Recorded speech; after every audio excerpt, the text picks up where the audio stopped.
Bueno, un repasito rápido de protocolos. Digo protocolos. Protocolos. Protocolos. Te has pegado. Te me he pegado. Antes de... Así se ve bien, ¿no? Ahí para los del astigmatismo, miopía o lo que Con los de sea. la fila del fondo. Eso, para los de la fila del fondo. Vale, modelo sí, modelo de capas, ¿no? Que representaba todas las capas o todos los problemas que pueden haber dentro de una red, ¿no? Ordenados por capas, y que cada una de esas capas resuelve una parte de un gran problema, que es la heterogeneidad de las redes, ¿verdad? Muy bien. Así. Vale. Entonces tenemos la capa física, ¿no? Que es la que se encarga, ¿no? De todo lo físico, 0, 1, cables, conectores, ¿no? Esas cosillas, ¿no? Y algunos protocolos, ¿no? De comunicación. La capa 2, donde estaban las direcciones MAC, ¿vale? Ahí tenemos, por ejemplo, el protocolo de ARP, ¿vale? Aunque no lo veáis aquí, ¿vale? Los protocolos de punto a punto, ¿vale? Pues también estarían aquí, pero bueno, a nosotros nos interesa, ¿no? Que es la capa, ¿no? Que se encarga de las direcciones MAC, ¿vale? La que contiene el protocolo, digamos, principal, que es el Ethernet, ¿no? El 802.11 en general, ¿vale? Que a nivel de dispositivos, recordaos que en la capa física estaban los hubs, ¿vale? Los amplificadores, ¿vale? Los regeneradores de señal, que no entienden de MACs, que no entienden de direcciones IP ni nada de eso, ¿vale? Sino que simplemente regeneran las señales y punto. Aquí tendríamos los switches de capa 2, porque existen switches de capa 3. Switches de capa 2, ¿no? Que para identificar equipos en la red lo hacen a través de su dirección física, que es la MAC. Que era una dirección, ¿no? Que identificaba de forma única cada dispositivo de red, ¿no? Por números hexadecimales que representaban fabricante y de específico del dispositivo. La capa 3 o capa de red, donde están todos los protocolos de enrutamiento, ¿vale? Aquí veis ARP, ¿vale? Pero es que ARP es una mezcla entre capa 2 y capa 3, ¿vale? Porque al final ARP no lo que hace, ¿qué es? Convierte las direcciones MAC, las direcciones IP en MAC, ¿no?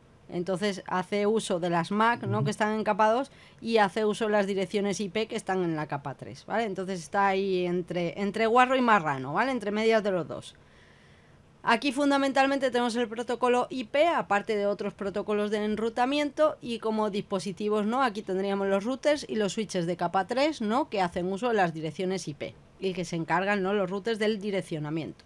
En la capa 4, capa de transporte, ¿no? Teníamos TCP y UDP fundamentalmente, TLS y SSL que pueden estar entre la capa de transporte y la capa de sesión, ¿vale? Para el tema del cifrado, pero fundamentalmente los protocolos de transporte TCP y UDP, ¿no? Que TCP era orientado a conexión, UDP es no orientado a conexión. Habíamos comparado esto, por ejemplo, con cuando yo iba a comprar al IKEA, ¿verdad? Iba a comprar al IKEA un mueble, ¿no? Y pido que me lo lleven a casa. Tengo la garantía del propio IKEA, ¿no? De que me lo va a llevar a mi casa y de que el mueble va a llegar a su destino. Entero, completo y bien, ¿no? Y todas sus partes, ¿no? Todas las partes que después tenemos que alegremente montar. Bueno, UDP, ¿vale? Decíamos que era como el señor que está en la puerta del IKEA diciendo que te llevo tu mueble a casa. Pero yo no tengo una certeza de que este señor me va a llevar el mueble a casa.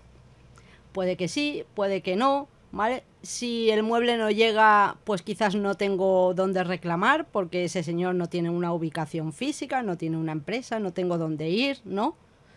Así que es un protocolo no confiable, ¿no? Y no orientado a la conexión. Si llega, llega, y si no llega, pues te fastidias. Y dijimos también, ¿no? Que TCP, pues en general, ¿no? Se usa para transportar protocolos, ¿vale? Que están en la capa de aplicación. UDP también, pero protocolos, ¿no? Que no tienen, digamos, tanta importancia en cómo lleguen los datos, ¿vale? Si llegan ordenados, si llegan desordenados, por ejemplo. Y vale, en definitiva, ¿vale? Aquí en esta capa de transporte es donde están los puertos, ¿vale? Puertos que pueden ser TCP o puertos que pueden ser UDP, ¿vale? Relacionados, ¿no?, con diferentes protocolos que a su vez pueden funcionar a través de TCP o de UDP o de ambos, como puede ser DNS, ¿no? El puerto número 53, ¿no?, que corresponde a DNS, puede ser TCP o puede ser UDP, ¿no?, dependiendo de su función concreta.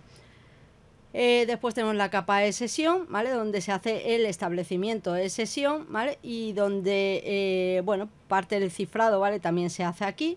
Luego tenemos la capa de presentación, donde se muestra la semántica de los datos, ¿vale? Pues por ejemplo, si lo que voy a abrir en la capa de aplicación es una página web en formato, ¿no?, de HTTP, con el protocolo HTTP, pues la semántica será un documento HTML, por ejemplo.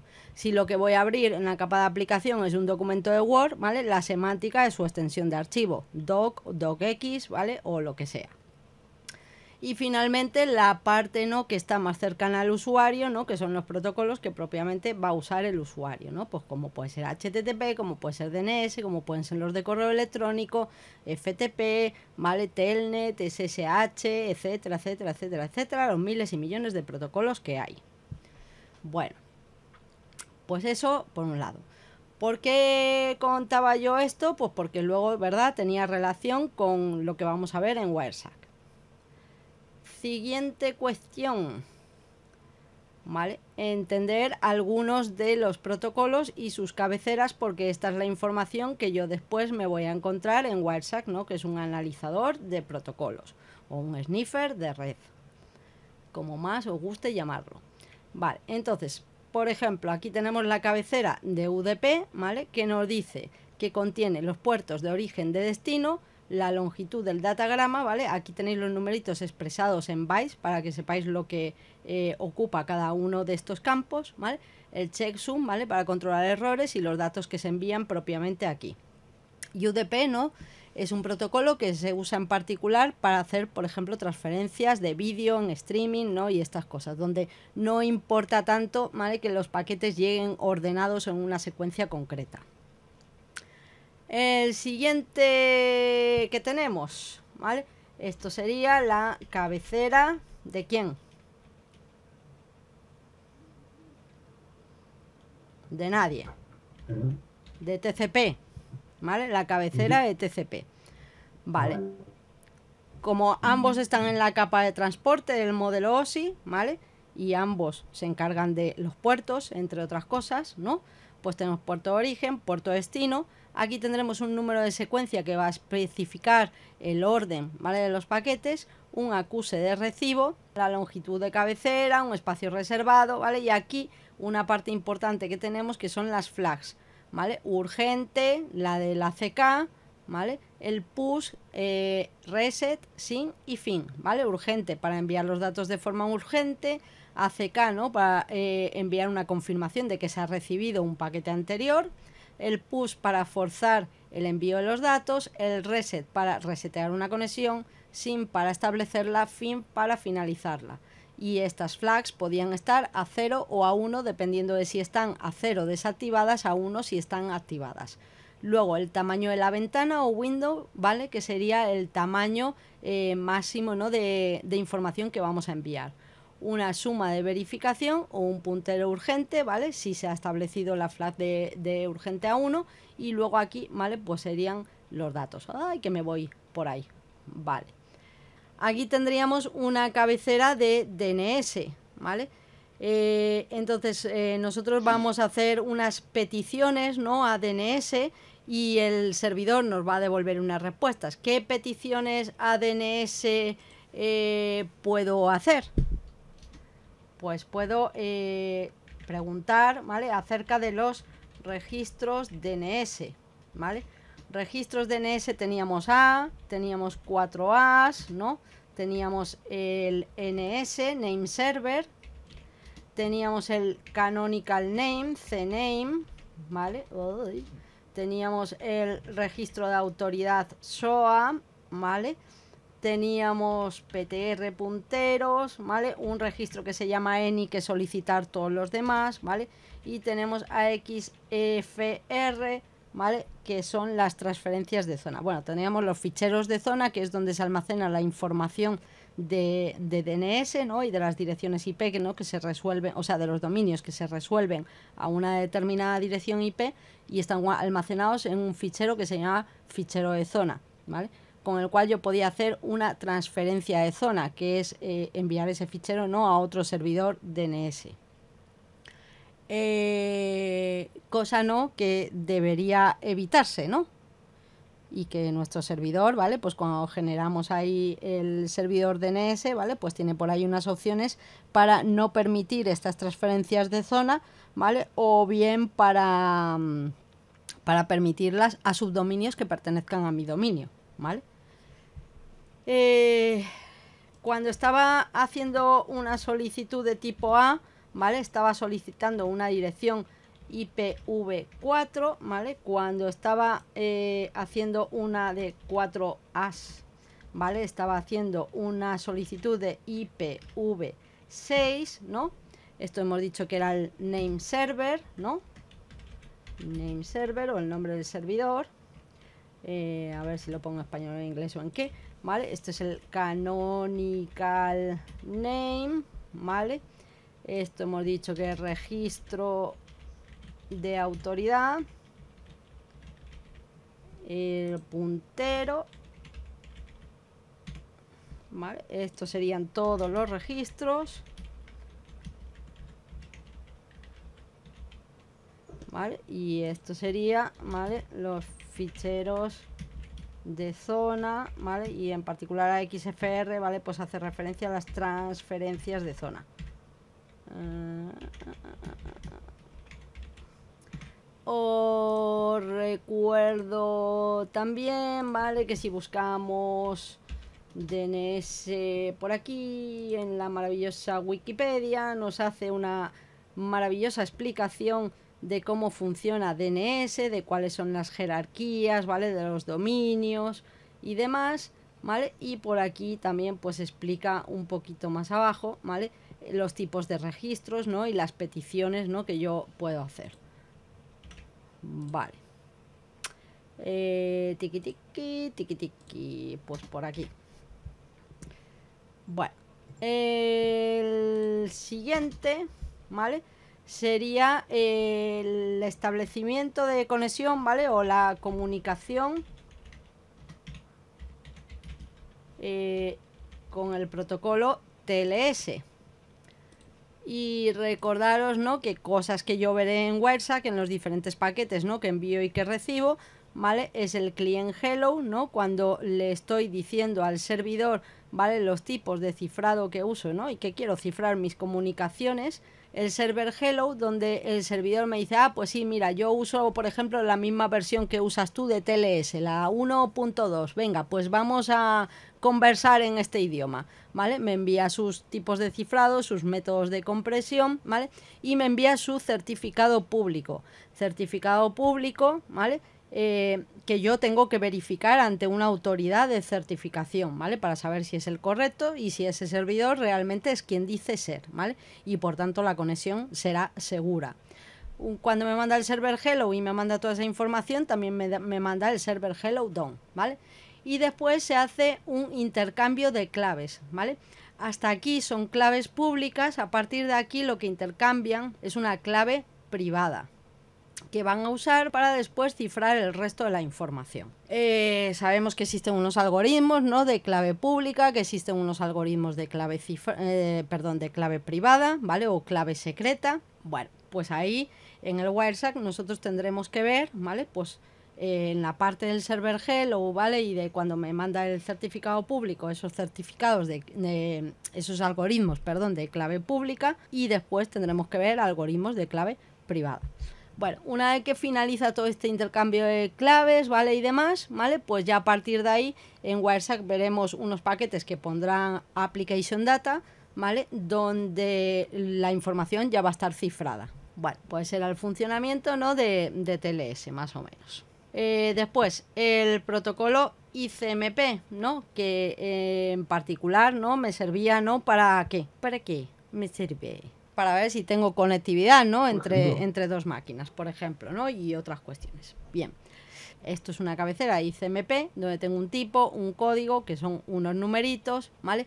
Una suma de verificación de errores, ¿vale? Y luego datos sobre esa cabecera, ¿vale? Aquí tenéis algunos de los tipos y de los códigos.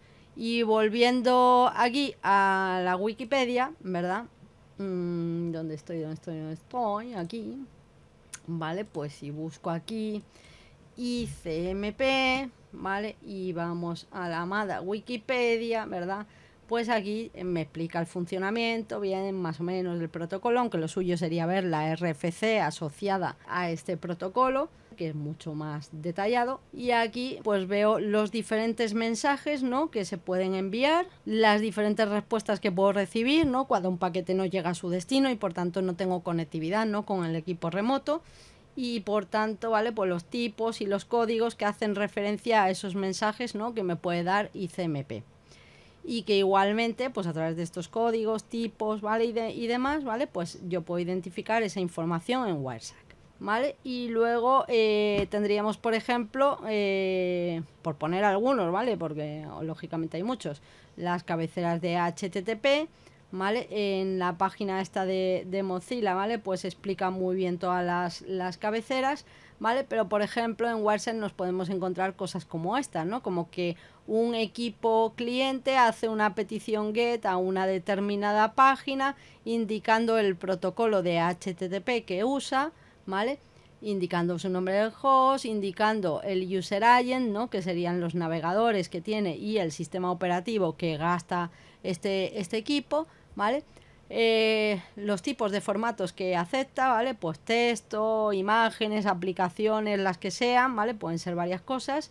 El lenguaje que usa, español, por ejemplo, ¿vale? Y bueno, y otras informaciones varias, ¿no? El caso, ¿no? Que esto es cuando yo hago una petición de una página web, pongo una URL en el navegador, ¿no? Y busco esa página web. Por ahí entre medias estará involucrado el protocolo DNS, ¿verdad? Porque yo al final estoy poniendo un dominio, ¿vale? O una URL. Mi router no entiende de dominios, tiene que preguntar al servidor DNS qué dirección IP corresponde a esa página web que yo trato de buscar. Con lo cual tendré peticiones por ahí DNS, ¿no? Relacionadas con esta petición HTTP que yo estoy haciendo, preguntando a los servidores de dominio.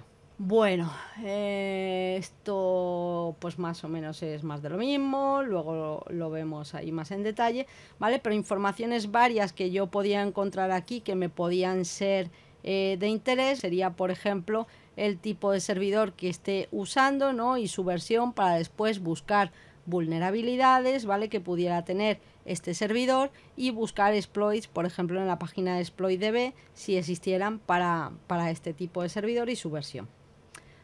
Aquí veis, por ejemplo, la versión de PHP, ¿vale? El tipo de Ubuntu y la versión que se está usando y demás. Bueno, esto es un poco más de lo mismo, así que no me repito. Respecto a los puertos, lo que os he dicho antes, los puertos que existían, 65.536 o 35 porque es el número máximo, ¿vale? Realmente esto para mí sería más correcto, ¿vale? Decir que es del 0 al 65.535. Los 1024 primeros, los bien conocidos, los que corresponden a un protocolo concreto, los registrados, que más o menos se sabe a quién, y los dinámicos o privados, que son con los que se establecen conexiones y los que hemos dicho que podían utilizar, ¿no? Pues entre otras aplicaciones, pues por ejemplo troyanos, ¿vale? Cosas de esas. Y aquí tendríamos, ¿no?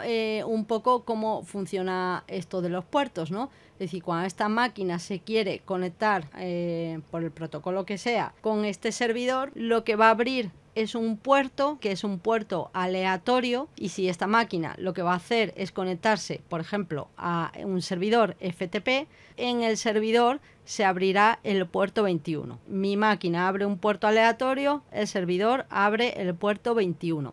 Y a partir de ahí toda la comunicación entre ellos dos siempre van a ser por ese puerto aleatorio inicial de mi equipo al puerto 21 del destino. o al puerto 80 si es HTTP, o al puerto 443 si es HTTPS, o a donde sea que fuera. Aquí tenéis un pequeñito listado, no están todos, ni todos los más importantes, ¿vale? Pues falta alguno, pero de números de puertos, ¿no? Con sus protocolos, y si son TCP, si son UDP, o si permiten ambos protocolos de transporte. TCP, UDP, por ejemplo, para el puerto 53, ¿no? Que es DNS.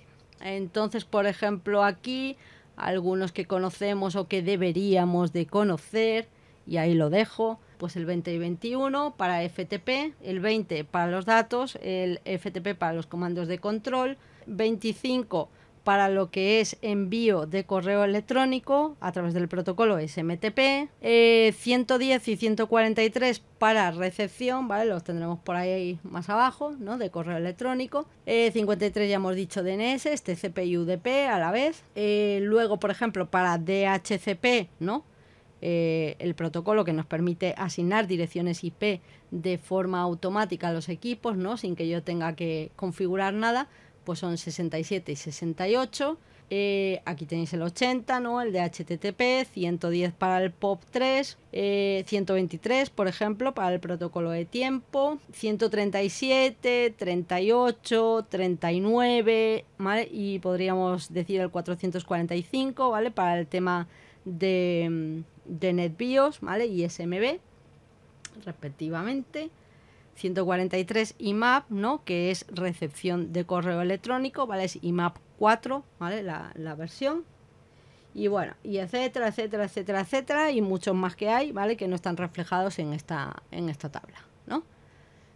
Eso sí, a modo de repaso poco concienzudo, ¿vale? Y rápido. Pero para entender, ¿no? Lo que luego vamos a ver en WireSat, ¿vale? Y para entendernos, recordaros que tenemos que tener un gran conocimiento de los protocolos para poder extraer la información de WireSat, ¿vale? Muy bien. Dentro de un ratito más.